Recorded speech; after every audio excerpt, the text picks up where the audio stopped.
So this is the warning that Silent Hill, the short message, gives at the beginning of the game. And I think it's important to start the video that way, because this is a warning that throughout the game you're going to see. And it gives a clear indication what you're going to be seeing. The game itself, if you're easily triggered by suicide in general, this is 100% not the game for you. This explores those themes very heavily, and as the thumbnail says, like, I love the game because at the end of the game I did feel something, and I usually tend to like use the word love for games like that. Now, but that doesn't matter if you won't be able to get through it because of like being triggered. And like I said, if suicide, I'm just going to repeat myself because it's really important that you get the message, is that if this is something, a very touchy subject for you, I really would recommend that you skip this one. Now, with that being said, welcome back. It's Jose from Chaotic Casuals, and I played through the short message. It came out a few days ago, January 31st, for free. I played it on PlayStation 5, and I thoroughly enjoyed it. I found out about its release like later into the day, and I started it, and I got like through the first 2 chapters. It took me about 3 hours to beat. A lot of people, if you don't really mess up like I did towards the end, you can knock it down like in 2 hours. And like I said, I really enjoyed it. The story revolves around a young girl named Anita. She wakes up in an apartment building to meet her friend Maya, and she's trapped in like in this like nightmare. And as the story progresses, which is really important because I enjoyed the story, and the story is told through diary entries, Anita talking to herself, she gets text messages from her friend who's like worried about her, and flashbacks. And there is a lot of trauma in this game.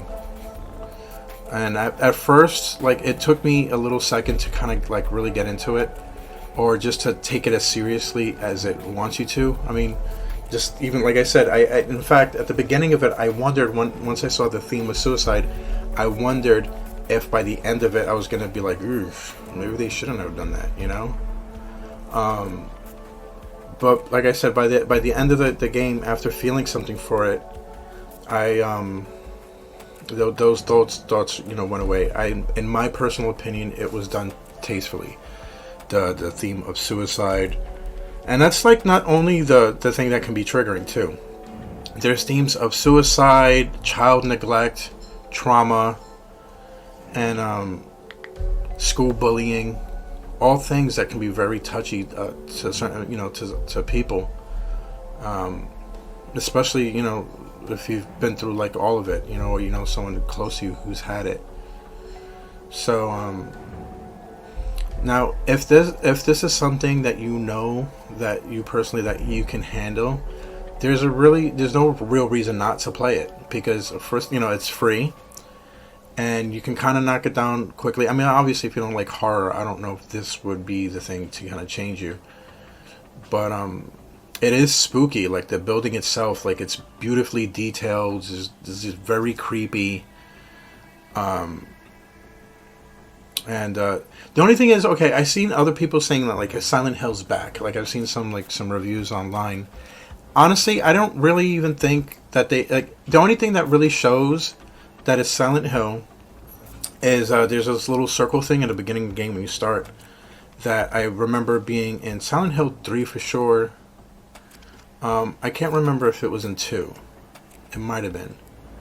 I actually like probably the 4th one too. Some context though, I'm a big Silent Hill fan. I didn't beat the first one. I seen someone played it like briefly, and then it was just kind of out of sight, out of mind. But I did get a Silent Hill 2 that year. It came out for Christmas, and it was one of the first games I played afterwards. And I thoroughly enjoyed the franchise. I beat the 3rd one, the 4th one. I played the PSP one. I didn't beat it. I think I played for like an hour or 2. I didn't really use my PSP as much as other people did. I never played the ones that came out after that, which is like, I know for a fact they came out on PlayStation 3. I can't remember if it was out for 360. But yeah, so that's like, I also enjoyed the movies. I don't think the movies were particularly great, but I thought the first one especially brought the feel of Silent Hill. And I don't know if I felt the feel and the vibe of Silent Hill when I played this game. I can definitely see why other people might feel that way, but I'm just speaking from my own personal self that I didn't feel that. I even had to check to see who did the music, and it was still Akira Yamaoka. I said his name wrong. Yamaoka? Yeah. Akira Yamaoka. I always have trouble saying his name, so I apologize for that. He was a composer along with Takanori Kaneko, but I actually had to check that because he's a very talented dude. But I think you could say he's a little versatile too. Like, not every theme sounds exactly the same. His first 3 or 4 games, I mean, I know he did the music too for the movies, but like, his sound is just really iconic, and I think just as important as anything else in making a Silent Hill anything as anything else. Like, I don't know if you could do anything Silent Hill without him, or at least to get that feel and that vibe. Although, like I said, I didn't really get that from playing this. It could have been titled The Message, The Short Message, and been its own standalone thing, and like, maybe it would have made some comparisons to Silent Hill, like some of the creepiness, but I didn't get that. Another thing I guess you can have in common is like Silent Hill is, especially the second one, touches on like trauma and just despair, and I guess those are themes that you can say have in common with it. But other than that, like, that's just, like I said, that's just my personal opinion. I didn't feel like necessarily I was playing a Silent Hill game. It just felt scary. There's certain areas that do look Silent Hillish, especially towards like the end when things get a little kind of crazy. But yeah. So where do I start? So when I first started playing the game, it took me a minute to kind of get into it because the main character, the one who does her voice, she sounds like she's like heavily on Xanax. I mean, she's supposed to just be like her. I think the intentions was to just make her sound as depressed as possible, which you do get that, but I don't know in what order this thing was like recorded.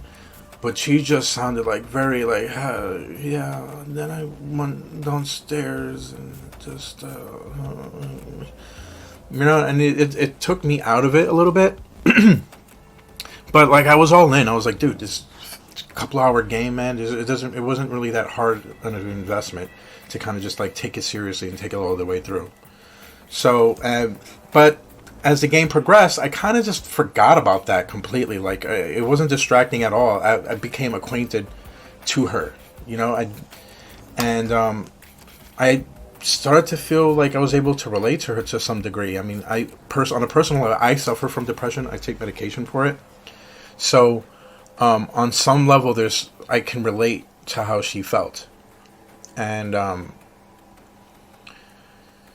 that I don't know.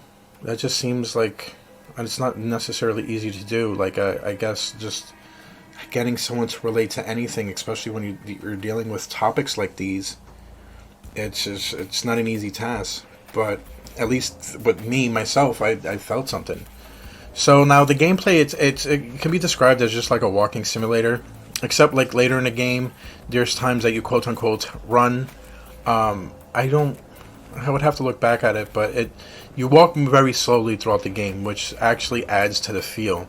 When games like that like force you to like walk that slowly, I personally get bored really easily. Like, I'm always has my finger on the sprint button.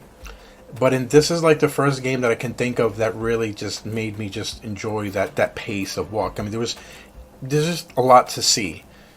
Everything's so beautifully scary and disgusting, and it's just I would look around the walls. I would pay attention to pictures. I would take a moment to just like kind of take it all in.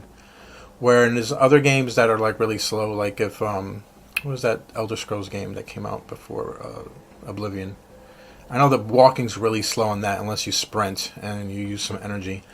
And I know that someone recently watched a video where they said it added to following a quest, you kind of needed that pace so you could pay attention to around. But I would never know, because that would just drive me crazy. I don't like walking slow, moving slow. I need to like a fast pace sometimes. But yeah, judging from you are walking a little bit faster, judging from this clip right here. But yeah, so it's all important though. Like I just having that slow speed, I couldn't see it done any other way and still get the effect that you get. And the way, in my opinion, like the way I enjoyed it was to take everything in.